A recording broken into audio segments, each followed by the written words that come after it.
students, welcome to CUT EduCrux. My name is Aanchal and today I'll be briefing you about the syllabus of CUT Economics 2023.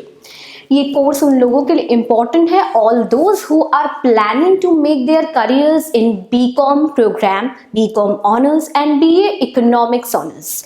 सो हमारे लिए बहुत important है कि जब हम किसी एग्ज़ाम की तैयारी कर रहे हों तो हम पहले उसका सिलेबस अच्छे से जान लें ताकि हम अच्छे से एफिशिएंटली स्कोर कर सकें. तो इसीलिए हम स्टार्ट करते हैं आज अपना लेक्चर इकोनॉमिक्स और बिजनेस इकोनॉमिक्स के सिलेबस से. तो लेट अस बिगिन. मैं आपको पहले बता देती हूँ कि सिलेबस किन पार्ट्स में डिवाइडेड है. सिलेबस को हम शॉर्टली अगर हम डिवाइड करना चाहें तो हम सिलेबस को 3 पार्ट्स में डिवाइड कर सकते हैं, जिसमें हम कवर करेंगे माइक्रो इकोनॉमिक्स, मैक्रो इकोनॉमिक्स और तीसरा हम करेंगे इंडियन इकोनॉमिक डेवलपमेंट. सो अब हम सिलेबस पे मूव करते हैं. यूनिट नंबर 1, इसमें हम डिस्कस करेंगे introduction to micro economics. Micro economics is a study of the individual household, कि कैसे एक इंडिविजुअल हाउस होल्ड इफेक्ट हो रहा है. इसमें हम एज वी नो कि हमारी economy is all about the theory of scarcity, क्योंकि हमारी लिमिटेड रिसोर्सेज हैं एक इकोनॉमी में. तो उन लिमिटेड रिसोर्सेज में ही हमें डिसाइड करना पड़ता है कि what we have to produce, how to produce and whom to produce, किसके लिए एक्चुअली हम इकोनॉमी में प्रोड्यूस करेंगे. तो यही हम यूनिट नंबर 1 में डिस्कस करेंगे. Then next we move to unit number 2. इसमें हम कंज्यूमर बिहेवियर और डिमांड को, कि किस तरीके से कंज्यूमर बिहेव करता है, डिमांड करता है ताकि उसे इक्विलिब्रियम मिले.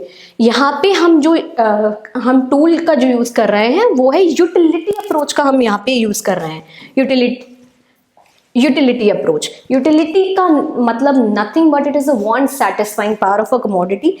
देन हम इसमें 2 कमोडिटी केस का डिस्कस करेंगे कि कैसे हमारा इक्विलिब्रियम अटेन करेगा जब हम एक कमोडिटी को कंज्यूम कर रहे हैं और जब 2 कमोडिटी को कंज्यूम कर रहे हैं. देन हम बात करेंगे डिमांड की.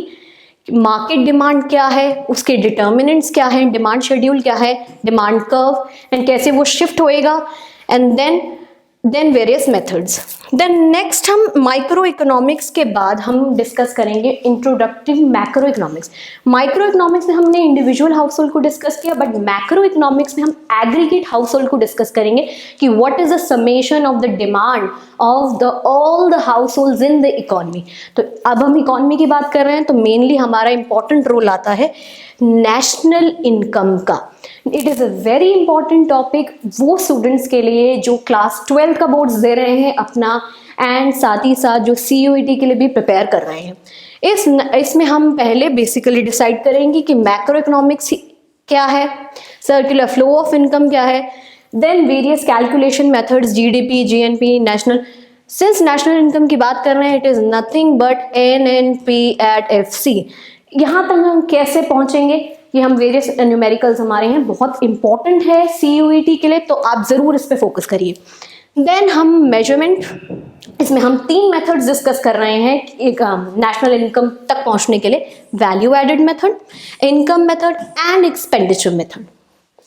Then next we move to unit number 4, determination of income and employment. इसमें हम डिस्कस करेंगे aggregate demand, aggregate supply and their component. Since ये मैक्रो इकोनॉमिक्स है इसीलिए यहाँ हम एग्रीगेट डिमांड सप्लाई का कर रहे हैं, बट हम माइक्रो इकोनॉमिक्स में इंडिविजुअल डिमांड और इंडिविजुअल सप्लाई और उसके शिफ्ट्स को डिस्कस कर रहे थे. फिर नेक्स्ट है हमारा concept propensity to consume, propensity to save. ये एक इम्पॉर्टेंट फैक्टर्स हैं जो डिटरमाइन करते हैं इकोनॉमिक ग्रोथ को. देन हम बात कर रहे हैं हमारा बेसिकली इकोनॉमी में एम क्या होता है कि हम अनएम्प्लॉयमेंट को हटाएं और फुल एम्प्लॉयमेंट क्रिएट करें. तो वही हमारा टॉपिक आ जाता है कि अनएम्प्लॉयमेंट है क्या, involuntary unemployment and the concept of the full employment. फिर हम डिटरमाइन करेंगे determination of national income and employment. इसमें हम 2 सेक्टर मॉडल की बात कर रहे हैं. 2 सेक्टर मॉडल का मतलब है हम यहाँ पे क्लोज इकोनॉमी की बात कर रहे हैं कि कैसे क्लोज इकोनॉमी में हम इक्विलिब्रियम अटेन करेंगे और फुल एम्प्लॉयमेंट को अटेन करेंगे. देन हमारा कंसेप्ट आता है इन्वेस्टमेंट मल्टीप्लायर और इट्स वर्किंग का, क्योंकि ये 2 सेक्टर मॉडल है तो हम इसमें कंजम्पशन और इन्वेस्टमेंट मल्टीप्लायर का ही डिस्कशन करेंगे। Then problems of excess demand and deficient demand, क्योंकि अगर मिसमैच रहेगा तो डेफिशिएंट एंड एक्सेस हमेशा जनरेट होगा, तो उस डेफिशिएंट और एक्सेस को करेक्ट भी करना पड़ेगा। तो उसके लिए हम मेजर्स पढ़ेंगे क्या होते हैं डेफिशिएंट और एक्सेस डिमांड को, availability of credit, change in credit, government spending, ये तरीके हैं, इनको हम ब्रीफली फर्दर डिस्कस करेंगे। यूनिट नंबर 5, यहाँ पे हम डिस्कस करेंगे money and banking. Money and banking में हम कैसे कैसे एवोल्यूशन हुआ मनी का from the barter system to the present, जहाँ पे हम कमोडिटी एज अ मनी का यूज कर रहे हैं, where we are making use of the notes and the coins. And here हम यहाँ पे डिस्कस करेंगे मनी का मीनिंग क्या है, कि how it is facilitating transactions. Then हम डिस्कस करेंगे कि सेंट्रल बैंक का रोल क्या है एंड कमर्शियल बैंक का रोल क्या है एंड वेरियस फंक्शंस। देन हम मूव करते हैं यूनिट नंबर 6 पे, जो कि है government budget and economy. Government budget and economy, ये टॉपिक बहुत इंपॉर्टेंट है वो स्टूडेंट्स के लिए जो अपना क्लास 12 का बोर्ड लिख रहे हैं इस बार, या फिर CUET के लिए प्लान कर रहे हैं। इस टॉपिक से हम एक्सपेक्ट कर सकते हैं कि काफ़ी क्वेश्चंस बन सकते हैं। सो इसमें हम पढ़ेंगे कि गवर्नमेंट बजट एक्चुअली में है क्या, उसका मतलब क्या है, उसके कंपोनेंट्स क्या हैं, ऑब्जेक्टिव क्या है।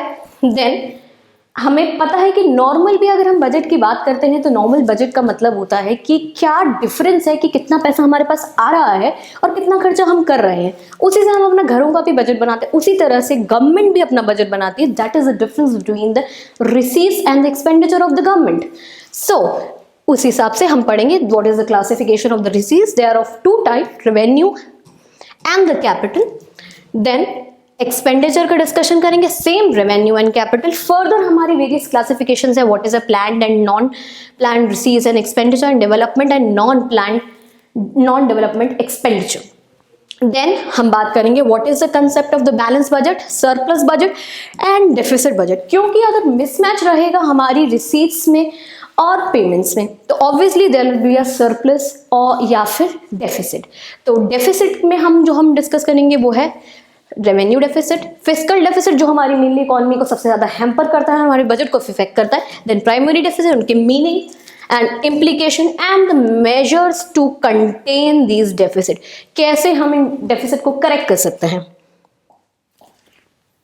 देन अभी तक हम बात कर रहे थे क्लोज इकोनॉमी की, अब हम मूव करते हैं ओपन इकोनॉमी की तरफ। तो इसीलिए हम topic unit 7 balance of payments, कि हमारे क्या रिलेशंस हैं रेस्ट ऑफ द वर्ल्ड के लिए। Balance of payment is nothing but कि हमारी क्या ट्रांजैक्शंस हम कर रहे हैं rest of the world country के साथ एक अकाउंटिंग ईयर में। इसीलिए हम इसमें डिस्कस करेंगे BOP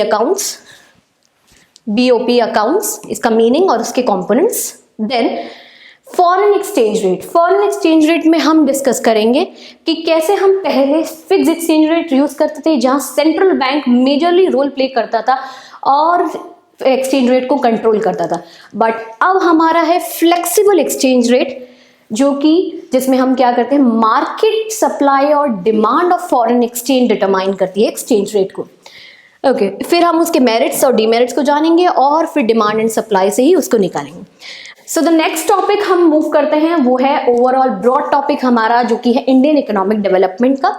इसमें हम स्टार्ट करेंगे अपना कि डेवलपमेंट एक्सपीरियंस का, कि हमारा इंडिपेंडेंस के टाइम से लेके अब तक में क्या एक्सपीरियंस रहा है, कि क्या सेक्टर्स से हमने क्या कैसा परफॉर्म किया, कहाँ हम लैग कर गए और क्या ज़रूरत पड़ गई कि हमें रिफॉर्म्स लाने पड़े 1991 में।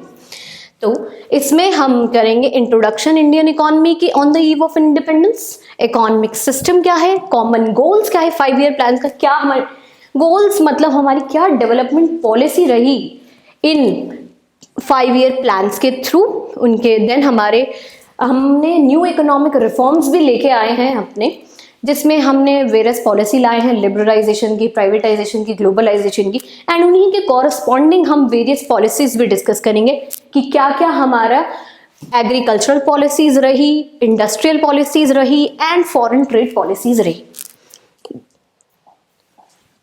Then we are moving to unit number 9, जिसमें हम करंट चैलेंजेस पढ़ेंगे इंडियन इकोनॉमी के क्या है। Current challenges as we know, independence से लेके अब तक हमारा पॉवर्टी एक मेजर चैलेंज रहा है, तो हम उसे डिस्कस करेंगे और उसमें हम जानेंगे कि फर्क क्या होता है एब्सोल्यूट और रिलेटिव पॉवर्टी में। हमें पता है कि एब्सोल्यूट पॉवर्टी का कंसेप्ट हमारी इकोनॉमी में यूज करा जाता है, जिसे डेवलपिंग इकोनॉमी कहा जाता है, पर रिलेटिव एक ब्रॉडर कॉन्सेप्ट है जिसे हम अपने फर्दर लेक्चर्स में डिस्कस करेंगे। देन मेन प्रोग्राम्स क्या है पॉवर्टी एलिवेशन के लिए और उनका असेसमेंट। देन नेक्स्ट टॉपिक है हमारा human capital formation, how many people become the resource, कि क्यों ह्यूमन रिसोर्स एक इंपॉर्टेंट है इकोनॉमिक डेवलपमेंट के लिए, पीपल को रिसोर्स क्यों कहा जाता है। देन रूरल डेवलपमेंट, की issues, credit and marketing, role of the cooperatives, agricultural diversification. Then another challenge है एम्प्लॉयमेंट को, कि कैसे एम्प्लॉयमेंट की ग्रोथ को बढ़ाना है, क्या ग्रोथ पैटर्न में चेंज आया है, वर्कफोर्स पार्टिसिपेशन रेट क्या है, ये सारे छोटे छोटे हम डिटेल्स डिस्कस करेंगे। फॉर्मल सेक्टर क्या है, इनफॉर्मल सेक्टर क्या है, उनकी प्रॉब्लम्स क्या है, उनकी पॉलिसीज क्या है। नेक्स्ट प्रॉब्लम है हमारी इंफ्रास्ट्रक्चर प्रॉब्लम, जो आज भी हम बहुत ज़्यादा फेस कर रहे हैं और जिसे हमें ओवरकम करना चाहिए, जो हम इसमें डिस्कस करेंगे मीनिंग एंड टाइप्स में, various case studies. And then last issue हमारा हेल्थ है, हेल्थ उससे related problems and a critical assessment of it. Sustainable economic development एक नया कॉन्सेप्ट आया है कि कैसे हम अपनी रिसोर्सेज को सस्टेन कर सकते हैं, मतलब फ्यूचर जनरेशंस के लिए भी वो कम ना हो, वो हम चाहते हैं। तो उसी में हम सस्टेनेबल इकोनॉमिक डेवलपमेंट का डिस्कस करेंगे, उसका मीनिंग क्या है एक्चुअल में, इफेक्ट्स क्या है इकोनॉमिक डेवलपमेंट पे, रिसोर्सेज पे, इंक्लूडिंग हम इसमें ग्लोबल वार्मिंग का कॉन्सेप्ट भी डिस्कस करेंगे। देन हमारा last but not the least हमारा है डेवलपमेंट एक्सपीरियंस ऑफ इंडिया। हम अपना एक ब्रॉड व्यू पे कंपैरिजन करेंगे कि हमारी परफॉर्मेंस कैसी है और नेबर्स की कैसी है, और इसमें हम डिस्कस करते हैं इंडिया और पाकिस्तान के साथ हमारा कंपैरिजन, इंडिया और चाइना के साथ। देन इश्यूज क्या हैं हमारी इकोनॉमिक ग्रोथ में, पॉपुलेशन में, सेक्टोरल डेवलपमेंट में और बाकी human development indicators. So students, this was all for the today. ये हमारा सिलेबस था CUET इकोनॉमिक्स के लिए। अगर आपको कोई डाउट्स है तो आप अपना कमेंट डाल सकते हैं कमेंट सेक्शन में। And thank you.